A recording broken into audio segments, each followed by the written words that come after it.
Thank you, everyone, and happy Veterans Day. I'm certain many of you don't know who I am. My name is Gary Paradosky, and I'm president of Aquavitae, a civil engineering firm that focuses on green infrastructure, natural resources, and water quality. Aquavitae is a veteran-owned small business, and 2 of our 5 employees are veterans. Aquavitae is Latin for water and life.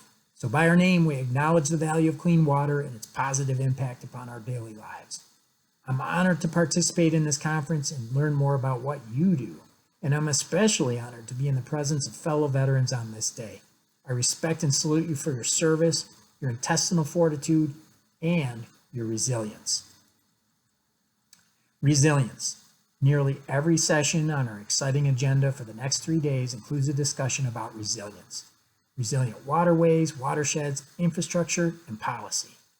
Thinking from a military perspective, I've heard some postulate that future wars could be fought over water. If nothing else, this highlights the importance of clean, safe, available water for our agriculture, industries, and domestic use. Those of us who live in the Corn Belt and the upper reaches of the Great Lakes and Mississippi River watersheds are acutely aware of this. Even as I'm speaking to you, the water's turned off for repairs in my building, and it took several weeks of planning so everyone can survive just a single day without water. But how did I get here? And how does being a veteran relate to any of this? In short, without the military, I would not be here.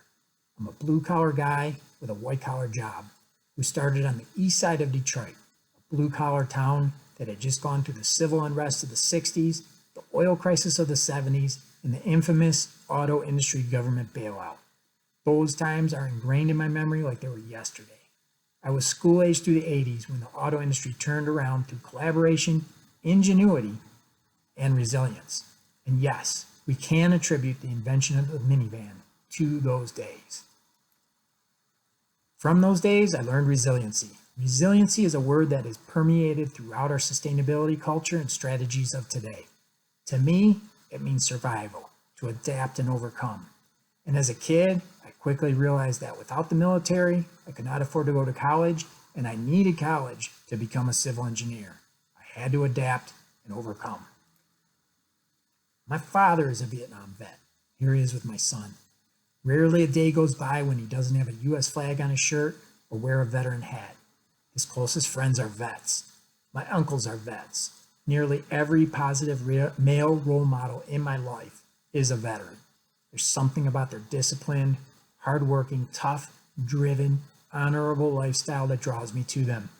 Veterans are resilient, as proven here during our 2-hour trip to Sam's Club. So in October of my senior year of high school, I joined the Army as a land surveyor for the artillery. I finished high school, and that entire year, I knew what was next for me. There were naysayers along the way, but that didn't stop me. It only encouraged me to try harder and do better to prove them wrong. Often, I think the naysayers were simply challenging me so that I would succeed, kind of like my drill sergeants who pounded resiliency into me. I was in the Army during historic times.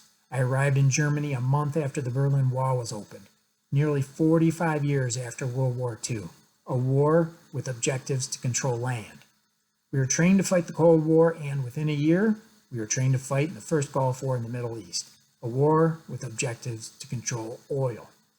We used military-grade GPS for the first time, and as a 19-year-old, I didn't fully realize the significance of all this, but I did witness firsthand the resiliency of our veterans to adapt, learn new technologies, and overcome new obstacles. Next came college, which was paid for by the GI Bill and the Army College Fund. Throughout college, I worked for a land surveyor and was able to apply my skills from surveying the German countryside. The military had given me the best 14-week land surveying training, and it was put to good use, developing subdivisions during the housing boom of the 90s. Upon graduation came the launch of 2 things that are significant parts of our daily lives today: GPS for civilians and the internet. Again, this required resiliency, adapt or become outdated. Over the last 30 years, we've all seen so much change so quickly. The technology and the information ages took over.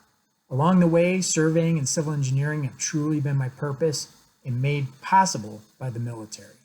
Today, my company Aquavitae exists because of the public's commitment to our veterans. Veteran set-asides have largely made it possible for us to get started, and just as importantly, to add value. And you may be wondering how this relates to Clean Rivers, Clean Lake. Well, the military taught me resiliency, how to adapt to new data and new norms, how to overcome new challenges. Practically speaking, how to assess our situation and find sustainable solutions. And while we may at times get bogged down in the nuances of policy or water quality, we understand why this is important in the big picture, for water and ultimately for our nation's security. Safe, clean, reliable water sustains us, our agriculture, and our industries. That's our passion, and that's why we are here at this conference. So with that, I thank you so much for your commitment to the Clean Rivers, Clean Lake Conference. I'm humbled by your expertise and your innovation, and I encourage you to have a veteran on your team while you continue your hard work toward finding resilient solutions. Enjoy the conference.